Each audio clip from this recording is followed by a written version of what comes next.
പ്രധാന വാർത്തകളിലേക്ക്. വാളയാറിൽ സഹോദരിമാർ പീഡനത്തിനിരയായി ജീവനൊടുക്കിയ കേസിൽ മാതാപിതാക്കളെയും പ്രതി ചേർത്തു. പീഡന വിവരം മറച്ചുവെച്ചു എന്ന കുറ്റം, ബലാത്സംഗ പ്രേരണാ കുറ്റവും ചുമത്തി. സിബിഐയുടെ അന്തിമ കുറ്റപത്രം കോടതിയിൽ സമർപ്പിച്ചു.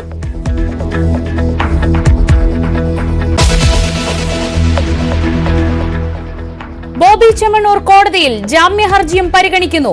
അറസ്റ്റിന്റെ ആവശ്യം പോലും ഉണ്ടായിരുന്നില്ലെന്ന് ബോബിയുടെ അഭിഭാഷകൻ. വിവാദ പരാമർശത്തിന് ശേഷവും ഹണിയും ബോബിയും സുഹൃത്തുക്കളായിരുന്നെന്നും വാദം. ജാമ്യത്തിൽ വിട്ടാൽ സാക്ഷികളെ സ്വാധീനിക്കുമെന്ന് പ്രോസിക്യൂഷൻ.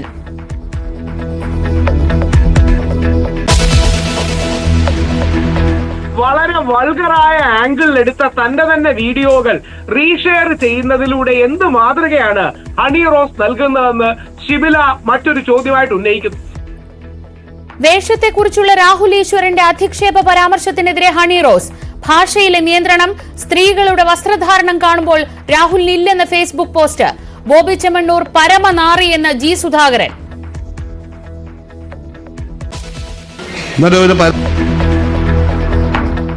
തിരുപ്പതിയിൽ തിക്കിലും തിരക്കിലും പെട്ട് മരിച്ചവരിൽ മലയാളിയും. മരിച്ചത് പാലക്കാട് വണ്ണാമല സ്വദേശി നിർമ്മല. തിരുമല ക്ഷേത്രവും പരിക്കേറ്റവരെയും ആന്ധ്ര മുഖ്യമന്ത്രി ചന്ദ്രബാബു നായിഡു സന്ദർശിച്ചു.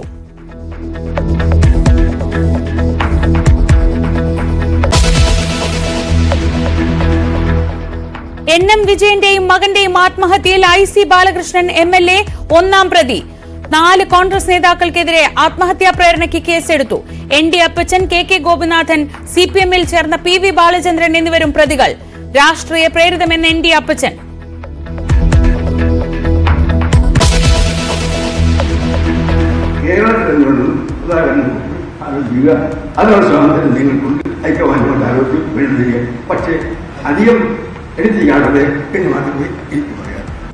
കോൺഗ്രസിലെ മുഖ്യമന്ത്രി ചർച്ചകൾ നിർത്തണമെന്ന് AK ആന്റണി. നിയമസഭാ തെരഞ്ഞെടുപ്പല്ല, തദ്ദേശ തെരഞ്ഞെടുപ്പിലെ ജയമാണ് ഇപ്പോഴത്തെ ലക്ഷ്യം. KPCC യോഗം തിരുവനന്തപുരത്ത്. കേരള കോൺഗ്രസ് എമ്മിന് നല്ല പ്ലാറ്റ്ഫോം എന്ന് പറയുന്നത് UDF ആണ്. അത് അവർ തിരിച്ചറിയണം. അത് തിരിച്ചറിയുന്നില്ലല്ലോ അവരറിയുകയാണെങ്കിൽ നല്ല കാര്യം. അറിഞ്ഞില്ലെങ്കിലും ഞങ്ങൾക്ക് ഈ സംവിധാനത്തിലൂടെ അധികാരത്തിൽ വരാൻ കഴിയും എന്ന വിശ്വാസമാണ് എനിക്ക്. കേരള കോൺഗ്രസ് എമ്മിന് UDF-ലേക്ക് വാതിൽ തുറന്നിട്ട് കോൺഗ്രസ്.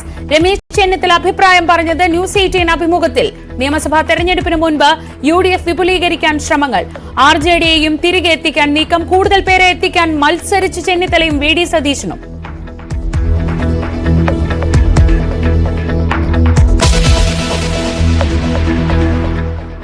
അമേരിക്കയിൽ ലോസ് ഏഞ്ചൽസിൽ കാട്ടുതീയിൽ മരണം 6. ഹോളിവുഡ് താരങ്ങളുടെ വീടുകളും കത്തിനശിച്ചു. നിരവധി പേർക്ക് പൊള്ളലേറ്റു. വീടുകളിൽ നിന്ന് ഒഴിയാൻ ഉത്തരവ്.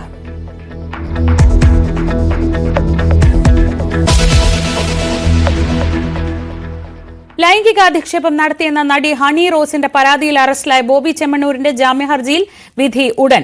ജാമ്യം നൽകരുതെന്ന് പ്രോസിക്യൂഷൻ വാദിച്ചു. പുറത്തുവിട്ടാൽ സാക്ഷികളെ സ്വാധീനിക്കുമെന്നാണ് വാദം. എന്നാൽ കേസിൽ അറസ്റ്റ് പോലും വേണ്ടിയിരുന്നില്ലെന്ന് ബോബിക്കായി ഹാജരായ അഡ്വക്കേറ്റ് B. രാമൻപിള്ള വാദിച്ചു.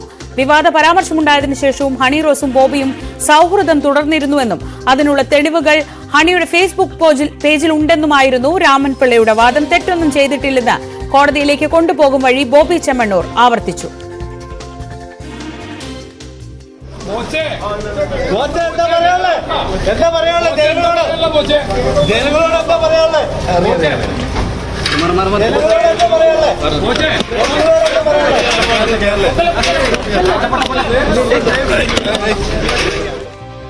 ഉച്ചയ്ക്ക് 12:45 ബോബിയെ എറണാകുളം CJM കോടതിയിൽ ഹാജരാക്കിയത്. ഡാനി പോൾ വിവരങ്ങളുമായി. ഡാനി, ഏത് സമയത്തും ഈ ജാമ്യ ഹർജിയിലെ വിധി വരാമെന്ന് പ്രതീക്ഷിക്കുന്നു. കോടതി വീണ്ടും കൂടിയോ? എന്താണ് ഏറ്റവും പുതിയ വിവരങ്ങൾ?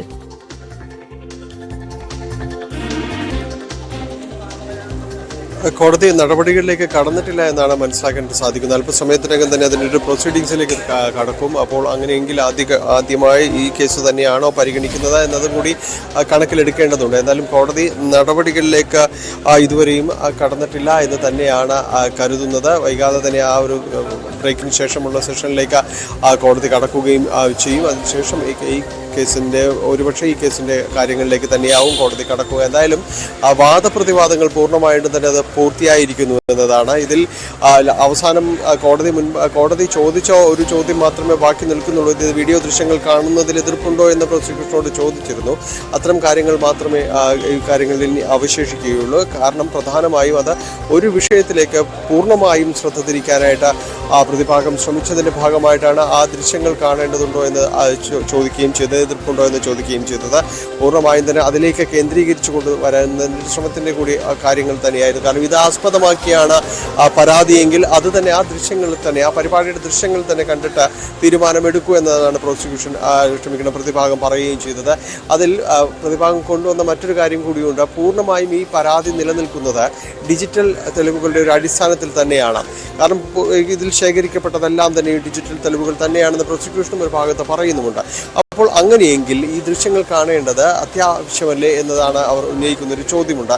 പക്ഷെ അതിനെ ഖണ്ഡിക്കുന്നത് ഇതിൽ കഴിഞ്ഞ കുറേയധികം നാളുകളായി തുടർച്ചയായി വരുന്ന ഉപദ്രവങ്ങളുടെ പശ്ചാത്തലത്തിലാണ് ഇപ്പോൾ ഒരു പരാതിയുമായിട്ട് വരുന്നത്. അതുമാത്രവുമല്ല, ഈ ഒരു പരിപാടിയിൽ തനിക്ക് പരാതിയില്ല എന്നത് അവിടെ അങ്ങനെയല്ല പറഞ്ഞിരിക്കുന്നത്. താനത് പരിപാടിയെ കരുതി അവിടെ നടക്കുന്നൊരു